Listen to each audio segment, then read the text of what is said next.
Estamos na semana 16, em H2, e o tema da nossa aula de hoje é o período joanino ou o governo joanino no Brasil, tá bom? Para começo de conversa, o que é que a gente quer dizer com governo joanino? Se refere àquele período de 1808 a 1821, em que D. João VI teve que fugir de Portugal com a sua família, a família real, vindo para o Brasil por conta de Napoleão Bonaparte e sua política expansionista na Europa. E aí D. João VI veio para o Brasil e ficou aqui entre 1808 e 1821. Mas antes da gente adentrar o assunto, antes da gente ver detalhes desse momento da política portuguesa no Brasil, é importante que a gente saiba, como você pode acompanhar aí na tela, que esse período é o período em que o sistema colonial estava se aprofundando em crise. O que é que a gente chama de sistema colonial? Foi aquele período da história em que os europeus, com a crise do feudalismo, saíram pelo mundo afora, saíram para conquistar o mundo e, ao chegar lá fora, na América, na África, na Ásia, os europeus construíram colônias. O Brasil, por exemplo, foi colônia de Portugal durante aquele período da expansão marítima. Mas acontece que, principalmente a partir de meados do século XVIII, aquele sistema colonial começou a entrar em crise. E o que foi que propiciou essa crise do sistema colonial? O que foi que fez com que, a partir de um certo momento, as colônias não quisessem mais ser colônias? A gente pode apontar o avanço das ideias liberais, a gente pode apontar o movimento iluminista como sendo o propagador das ideias de liberdade, igualdade e fraternidade, né? O desenvolvimento do capitalismo e da burguesia, a defesa do liberalismo por essa burguesia, a Revolução Industrial, que teve seu pontapé na Inglaterra, e para a Inglaterra, por exemplo, era interessante que as colônias deixassem de ser colônias e passassem a consumir seus produtos. Tivemos a própria Revolução Francesa, que inspirou outros países também a lutarem contra o absolutismo. Tivemos a própria independência dos Estados Unidos, servindo como exemplo, a independência também do Haiti, em que a população negra escrava foi responsável pela independência do país. Isso contagiou o resto da América. E a gente teve, além disso, aquela visão do colonizado de apego aos valores da sua agora pátria, né? Então tudo isso conjugado, o próprio Napoleão Bonaparte com a sua política expansionista na Europa, invadindo países europeus, derrubando reis, ajudando as colônias que eram dominadas por tais países a perceberem agora que não deviam mais obediência ao seu rei, uma vez que Napoleão havia derrubado o rei, como por exemplo de Portugal, como por exemplo o rei da Espanha. E aí as colônias espanholas aqui na América aproveitaram aquela deixa, uma vez que o rei da Espanha foi derrubado, e aí a população colonizada começou a lutar pela sua independência, tá bom? Mas no caso específico do Brasil, que é a temática da nossa aula de hoje, para ilustrar essa crise do sistema colonial no nosso país, vale lembrar, acompanha aí na tela, a data, né? 1789, que foi o mesmo ano da Revolução Francesa. Aqui no Brasil houve a Inconfidência Mineira. Aquela Inconfidência na qual se destacou muito a figura de Joaquim José da Silva Xavier, o Tiradentes. Tivemos depois, em 1798, a Conjuração Baiana, chamada também de Revolta dos Búzios, ou Conjuração dos Alfaiates, lá na Bahia, como o próprio nome diz. Foi um movimento também de contestação ao sistema colonial. E tivemos aqui em Pernambuco, 1817, a Revolução Pernambucana, chamada também de Revolta dos Padres, que foi um movimento que também contestou o domínio metropolitano sobre a província de Pernambuco, tá bom? Eu vou falar um pouquinho agora da Inconfidência Mineira e da Conjuração Baiana. A Revolução Pernambucana eu deixo um pouco para depois, que é quando a gente entrar mesmo na parte de D. João VI, aí eu faço mais referências àquele movimento, tá bom? A Inconfidência Mineira foi um movimento muito inspirado na independência dos Estados Unidos. Dizem que Tiradentes andava com um exemplar da Constituição norte-americana debaixo do braço. A Inconfidência Mineira ela não passou da fase conspiratória, ela foi abortada antes de ser deflagrada nas ruas de Minas Gerais. O que foi que possibilitou aquele movimento? Havia uma insatisfação da população mineira com o arroxo que Portugal fazia sobre aquela província, principalmente porque ela era produtora de ouro. Só que naquele período aí, no final do século XVIII, a produção de ouro lá em Minas estava em decadência. E o governo começou a apertar a população a fazer cobranças exorbitantes de impostos, como a cobrança do quinto, não é? Que era aquele valor correspondente a 20% de tudo que você achasse. Depois o governo estabeleceu 100 arrobas de ouro por ano que a população de Minas tinha que entregar ao governo português. Então essa cobrança exorbitante, tá? E aquele anseio de liberdade, o exemplo dos Estados Unidos que ficaram independentes da Inglaterra, tá? O exemplo das ideias iluministas que estavam se disseminando pela Europa, chegando até o Brasil. Então aquele desejo de liberdade fez com que a população oprimida de Minas lutasse pela sua independência. Mas vale dizer que essa Inconfidência Mineira não foi um movimento popular, foi um movimento elitista.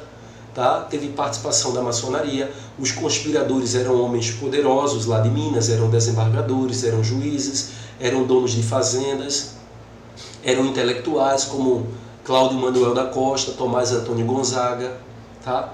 Dizem até que esses dois devem ter sido os líderes do movimento, mas na época em que o governo fez a repressão dos envolvidos, então os envolvidos negaram a participação e Joaquim José da Silva Xavier, Tiradentes, teria assumido a sua participação no movimento, ele que nem da elite era, ele era um alferes, correspondente mais ou menos a segundo-tenente nas forças militares hoje no Exército. Então ele assumiu a participação e aí a rainha de Portugal, Dona Maria I, mais conhecida como a Louca, teria usado Tiradentes como um bode expiatório, como alguém que deveria servir como exemplo para que não houvesse mais movimentos de rebeldia contra o governo.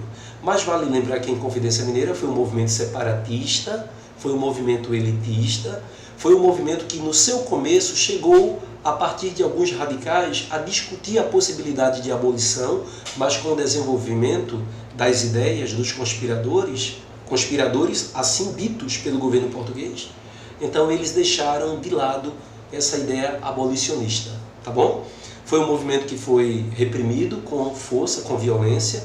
Dona Maria condenou cerca de 11 envolvidos à morte, depois ela voltou atrás, estabeleceu uma surra em praça pública, estabeleceu o degredo, a expulsão de alguns do Brasil, e no caso de Tiradentes ele foi condenado à forca, depois foi esquartejado, tá? E dessa maneira a Inconfidência Mineira não conseguiu sair da sua fase conspiratória, né?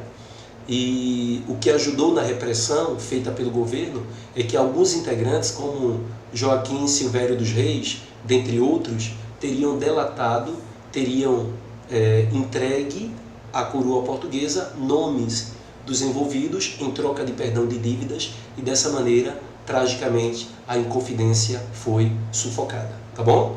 Vale lembrar que Inconfidência é o nome dado pelo ponto de vista do dominador, né?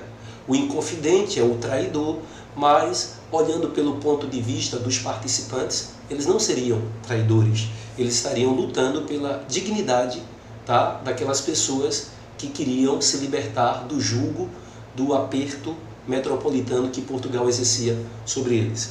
A Conjuração Baiana, ela teve inspiração principalmente na Revolução Francesa, principalmente no governo dos jacobinos, no período da Convenção, o período do terror da Revolução Francesa, em que aboliu-se a escravidão nas colônias francesas, né?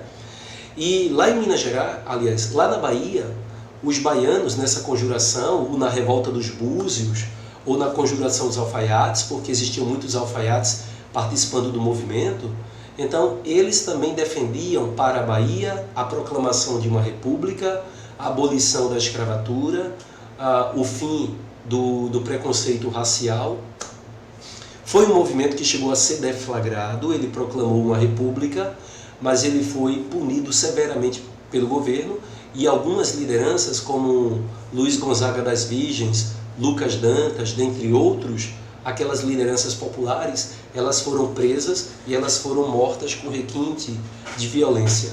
A maçonaria também deu apoio a esse movimento. Cipriano Barata era um importante integrante da elite baiana a fazer parte desse movimento, embora a Conjuração Baiana não tivesse sido elitista, ela teve cunho popular, diferente da mineira, que foi elitista, né? E ela foi punida também exemplarmente, né? O governo extinguiu qualquer possibilidade do movimento seguir adiante, beleza? Então, gente, isso aí é a crise do sistema colonial. Esses movimentos, eles indicam que aqui no Brasil não havia mais como essa situação de sermos colônia de Portugal ser sustentada. E o que acelerou ainda mais essa crise do sistema colonial foi quando Napoleão Bonaparte, representado aqui nessa imagem, né, tinha uma política expansionista sobre a Europa, começou a invadir vários países na Europa, invadiu a Espanha, derrubou o rei da Espanha, Fernando VII, colocou seu irmão José Bonaparte para ser rei daquele país, invadiu Portugal, porque Portugal não queria aderir ao bloqueio continental, que era um bloqueio que Napoleão estava fazendo à Inglaterra. Portugal dependia muito da Inglaterra, e a Inglaterra sugeriu até ao governo português que ele se mudasse para o Brasil. E aí houve essa fuga da família real portuguesa. A rainha de Portugal à época era a Dona Maria I, que estava impossibilitada de governar. Ela é conhecida na história como Dona Maria I a Louca.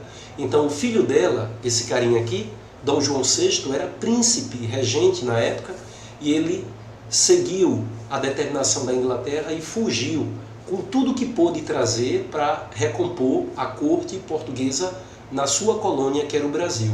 Então a gente tem aí o exemplo de um governo exilado que funcionou, né, em linhas gerais, efetivamente, tá, fora da sede do reino, né, fora da sede que era Portugal, e funcionando, né, no exílio, funcionando numa das mais importantes colônias que Portugal teve na história, que foi o Brasil.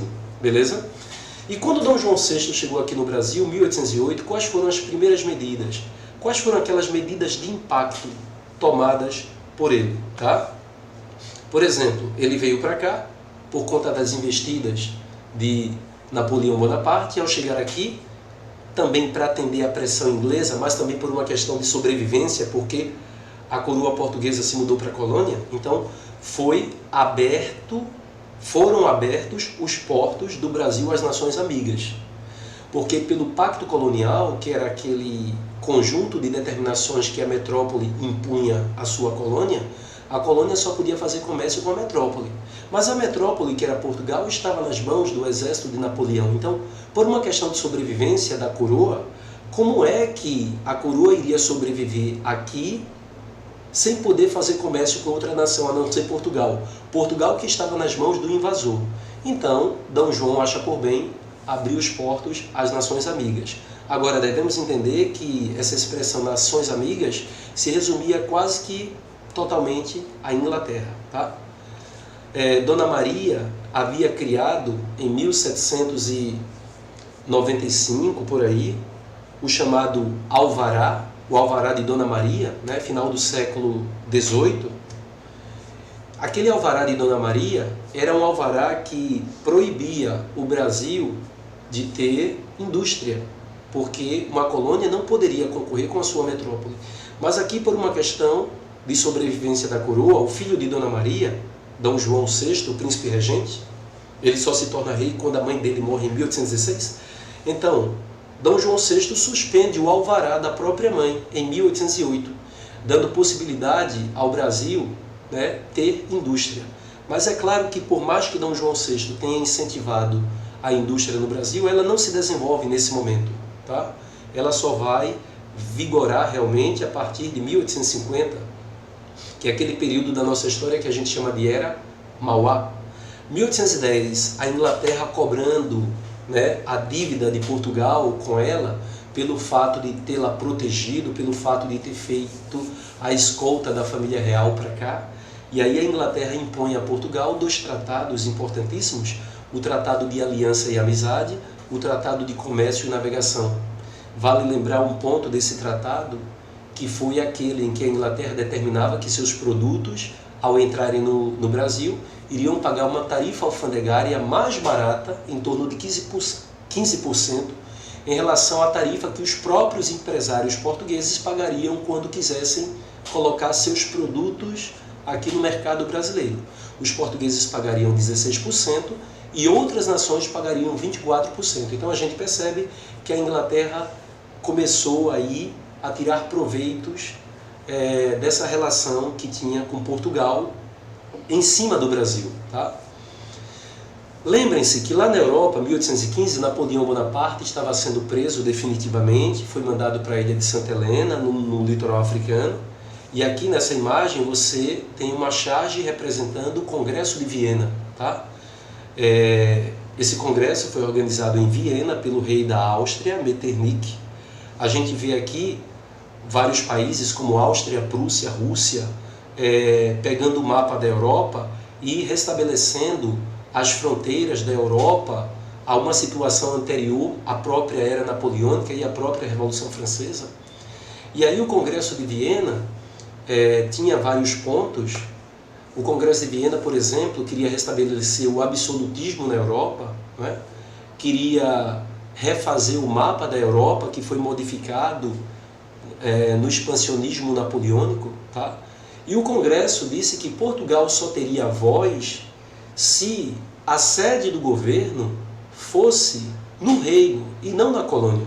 Então Dom João, por uma questão diplomática mesmo, tá? Não querendo voltar para Portugal naquele momento, estabeleceu em 1815 que o Brasil passaria a ter status de reino, né? Reino unido a Portugal e a região de Algarves, ao sul de Portugal. Então dessa maneira, tá? Era indiferente o rei de Portugal estar em Portugal ou no Brasil, porque o Brasil agora não tem mais status de colônia, ele tem status de reino unido a Portugal. Então dessa maneira, Dom João vai ter ainda uma sobrevida aqui no Brasil, não tendo que voltar para Portugal para se fazer ouvir na política internacional europeia, né, determinada aí pelo Congresso de Viena.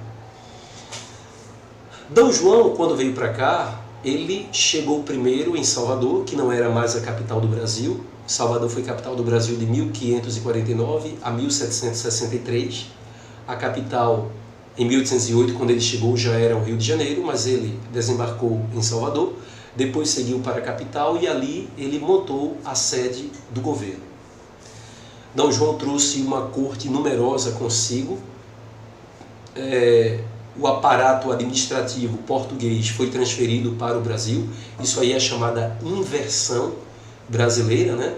Quem diria que a colônia agora seria a sede do governo metropolitano, tá? Vale lembrar que como a cidade do Rio de Janeiro era a sede do governo, o governo cuidou de urbanizar, promoveu uma grande efervescência cultural, contratando a chamada Missão Artística Portuguesa, Missão Artística Francesa, que foi levada por Dom João para o Rio de Janeiro para tornar a vida cultural bastante efervescente. Vale lembrar nomes importantes que vieram naquela missão, como Jean-Baptiste Debré, que foi um grande cronista da história do Brasil, que retratou a história do Brasil através das pinturas. Tá? E eu digo sempre que Dom João foi o responsável por promover o caminho para a independência do Brasil. Não que ele quisesse fazer a independência do Brasil, mas pelas medidas que ele tomou para tornar a sua vida possível aqui, para tornar seu governo interessante e agradável a ele e à corte, ele foi tomando medidas para alcançar esse objetivo. Só que esses investimentos que ele ia fazendo no Brasil, esses investimentos promoveram mais tarde uma certa autonomia para o Brasil, a ponto do Brasil requerer a sua independência. Tá? Então, quando Dom João VI foi embora, ele deixou o filho dele aqui, Dom Pedro I. Então, Dom Pedro I tinha a faca e o queijo, né, digamos assim, para fazer a independência do Brasil. Tá? Bem, um importante movimento que a gente precisa destacar no governo de Dom João foi a chamada Revolução Pernambucana de 1817. Essa revolução está na mesma vibe, digamos assim, da Inconfidência Mineira e da Conjuração Baiana, que eu já comentei com vocês no início da minha fala. Essa Revolução Pernambucana, também chamada de Revolta dos Padres, foi um movimento de insatisfação da província de Pernambuco com o autoritarismo, o absolutismo de Dom João VI. Pernambuco não via com bons olhos o fato de Dom João estar lá no Rio de Janeiro, alimentando o luxo daquela corte. Em 1816, Pernambuco enfrentava uma grave seca. Os principais produtos da economia de Pernambuco, produtos de exportação, estavam com problemas de preço no mercado internacional, que eram o algodão e o açúcar. E ao invés do rei fazer algum tipo de intervenção para minorar esse problema, só cobrava mais impostos e altos impostos da província, tá? E aí, em função da seca, em função da queda de preço do algodão e do açúcar, em função dos altos impostos, Pernambuco disse: chega, basta. E aí houve esse movimento armado, é um movimento elitista, muito embora houvesse forte apoio popular, mas a condução do movimento foi feita pela elite.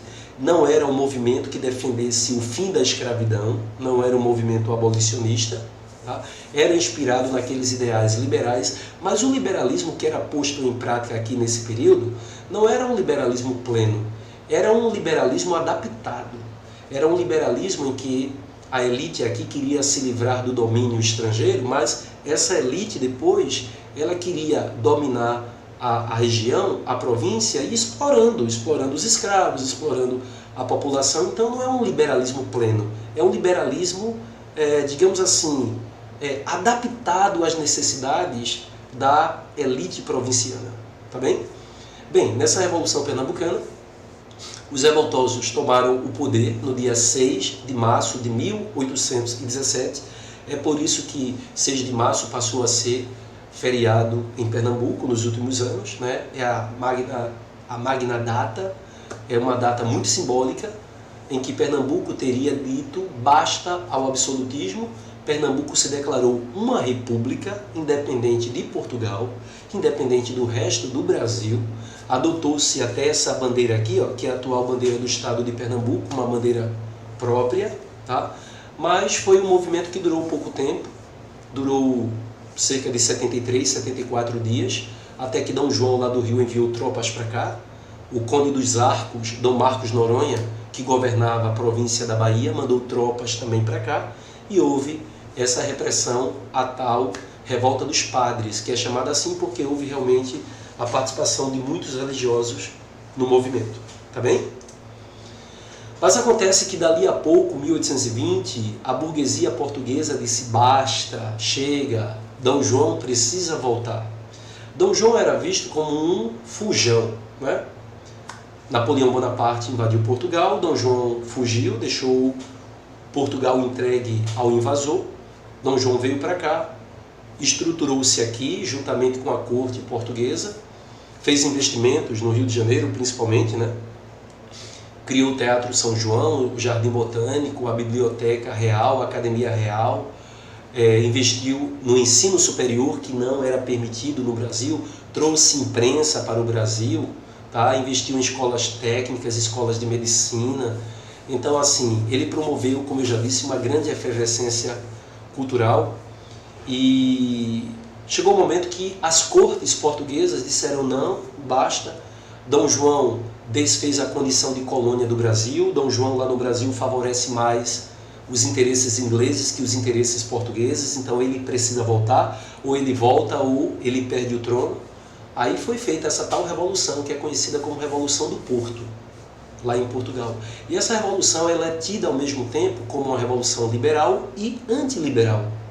Ela é liberal do ponto de vista do português, porque ela exigiu a volta do rei Dom João, mas ao voltar ele teria que governar obedecendo a princípios constitucionais, então o absolutismo dele foi quebrado, por isso ela é considerada liberal. Mas para o Brasil ela é considerada antiliberal, porque por essa Revolução do Porto o Brasil seria recolonizado. E foi isso que gerou o desespero da elite, né? Que se aproximou do filho de Dom João, Dom Pedro I, e tratou com ele, fez um acordo com ele para que ele conduzisse a independência do Brasil, para que o status quo, digamos assim, da elite brasileira não fosse perdido caso as cortes portuguesas realmente recolonizassem o Brasil, como era a pretensão dessa tal revolução. E aqui você tem a imagem das cortes portuguesas decidindo na Revolução do Porto a volta de Dom João e uma possível recolonização do Brasil. E aqui na pintura do importante pintor Jean-Baptiste Debré, que retratou a história do Brasil em muitos momentos no século XVIII, ele está retratando aqui a volta de Dom João VI para Portugal, depois da Revolução do Porto, e ele deixou o seu filho aqui, Dom Pedro I. Né?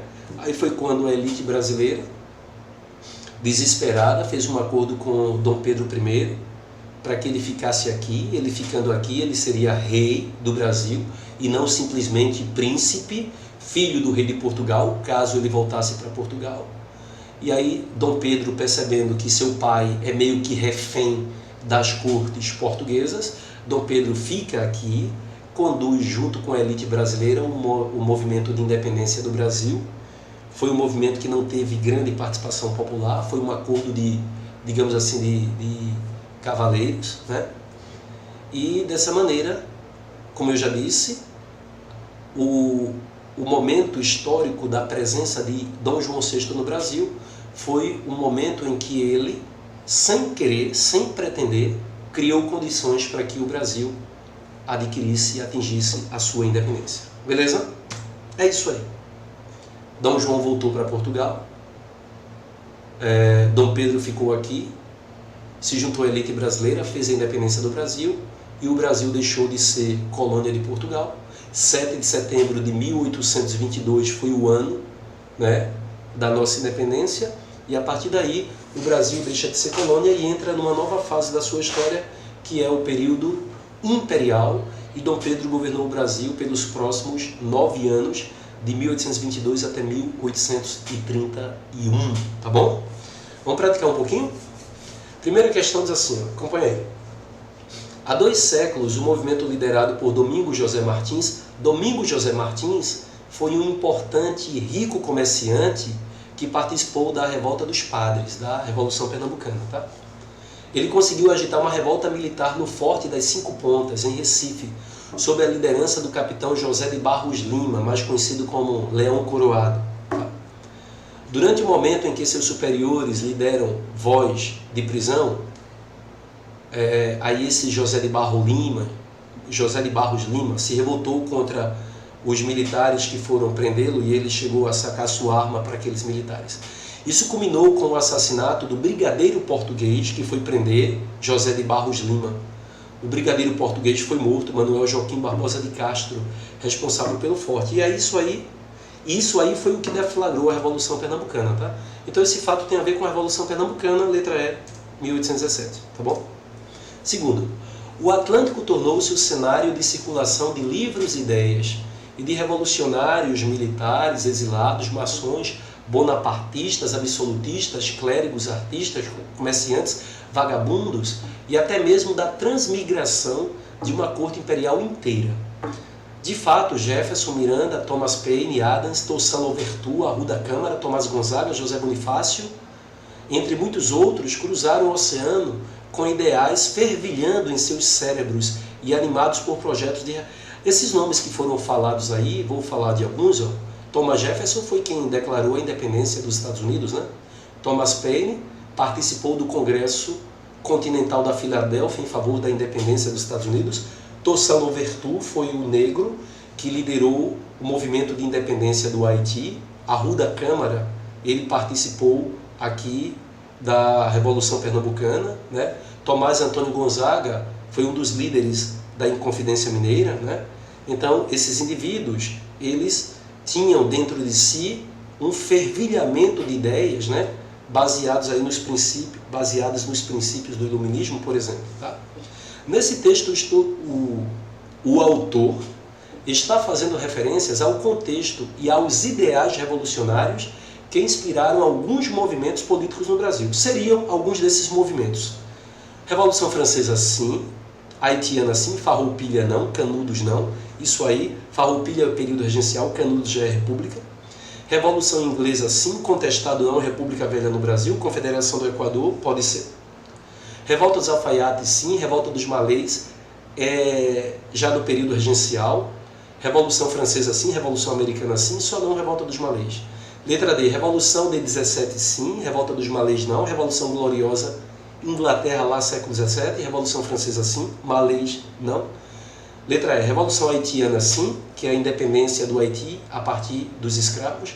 Revolta dos Alfaiates, sim, Bahia. Revolução Francesa, sim. Revolução Pernambucana, sim. Né?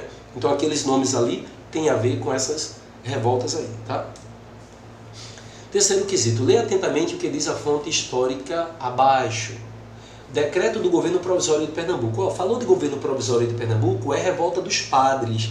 É 6 de março de 1817. Tá? Neste estado, neste ano de 17, o estado de Pernambuco comemora os 200 anos da chamada Revolução. A respeito da Revolução Pernambucana, letra A. Possuía um forte sentimento de defesa de Portugal? Não defendia Portugal. Era contra Portugal. O movimento teve a participação apenas de padres e bispos? Não. É chamada Revolta dos Padres, mas não quer dizer que só padres, só religiosos participaram, não. Tá? Vista aos olhos do século XXI, a Revolução Pernambucana de 17, na história do país, nada significou? Descarta, tá? Os acontecimentos históricos, se nada tivesse significado, não seria feriado em Pernambuco, todo 6 de março, a partir de agora, por conta dessa revolução. Os acontecimentos históricos que geraram o movimento não teriam sido possíveis sem a aliança com as forças internas representadas pelas tropas militares de Dom Pedro I, que não Dom Pedro I nem imperador era, então foi um movimento antes do primeiro reinado. Né? Uma das marcas indeléveis e atuais deste movimento na história política do Brasil foi a luta pela implantação de um governo republicano, sim, marcado pela igualdade de direitos e a tolerância religiosa. Quando os revoltosos tomaram o governo, eles estabeleceram liberdade de expressão, liberdade de credo, né? Muito embora tenha deixado intocado o tema da escravidão. Beleza, como eu disse, não era um movimento popular. Embora tivesse participação do povo, mas os ideais estavam sendo conduzidos pela burguesia e pela aristocracia, que era dona de escravo, né? E essa aristocracia, essa elite, não iria abrir mão da escravidão. Beleza? Tiradentes, tá? Inconfidência Mineira. Então, o texto, ao se referir a Tiradentes, nos remete à Inconfidência Mineira. Sobre a Inconfidência Mineira, é correto afirmar que o fracasso do movimento deveu-se, entre outros, à precária organização do movimento? Sim. E a falta de coesão efetiva? Sim. Né? Tanto é que a revolta ela foi sufocada porque pessoas dentro do movimento, conspiradores, né, denunciaram, delataram. Letra A, a resposta. A conjuração resultou em reuniões nas quais se travaram debates políticos e filosóficos sem que isso resultasse em proposta de revolta? Falso. Havia uma proposta de ir para as ruas, de derrubar o governador, o Visconde de Barbacena, e proclamar uma república. A ausência de princípios iluministas descartado, porque foi inspirado aquele movimento no iluminismo, sim. O êxito da conspiração não houve êxito, porque ele foi abortado antes de ir para as ruas. As ideias do despotismo ilustrado, despotismo esclarecido, deram origem ao movimento conspiratório e libertário no processo de ruptura política do país. Não foi um movimento dentro da visão déspota esclarecida, que é a tentativa de conciliar o absolutismo com ideias iluministas. Tá? Ao proclamar sua responsabilidade exclusiva pela Inconfidência, quando Tiradentes assumiu, né, ser o responsável pelo movimento, letra A, os conspiradores brasileiros e portugueses que pretendiam fazer dele o herói de uma epopeia nacional. Vamos lá, vamos voltar. Ao proclamar sua responsabilidade exclusiva pela Inconfidência, Tiradentes favoreceu os conspiradores brasileiros e portugueses. Os conspiradores eram brasileiros, né? Portugueses está fora. Tiradentes favoreceu os companheiros de movimento e poetas Cláudio Manuel da Costa e Tomás, sim. Ele favoreceu os companheiros do movimento porque ele livrou o pescoço dos caras, assumindo que só ele fez o movimento. E por que, em especial, Cláudio Manuel da Costa e Tomás Antônio Gonzaga? Porque se diz que esses dois eram realmente pessoas preparadas intelectualmente e que provavelmente eram os líderes do movimento e que Tiradentes funcionou apenas como um bode expiatório. Letra C. Favoreceu seus cúmplices E escritores, não, Basílio da Gama e Gregório de Matos não eram participantes do movimento, né? Favoreceram os revoltosos e fanáticos monarquistas, não, eles eram republicanos. Favoreceram os companheiros intelectuais que propagavam suas causas nos jornais do Primeiro Império. Não é Primeiro Império, não é Primeiro Reinado. A Inconfidência aconteceu ainda no período colonial. É uma revolta separatista do período colonial, tá bom? Tchau, gente. Bom estudo, até a próxima. Tchau, tchau.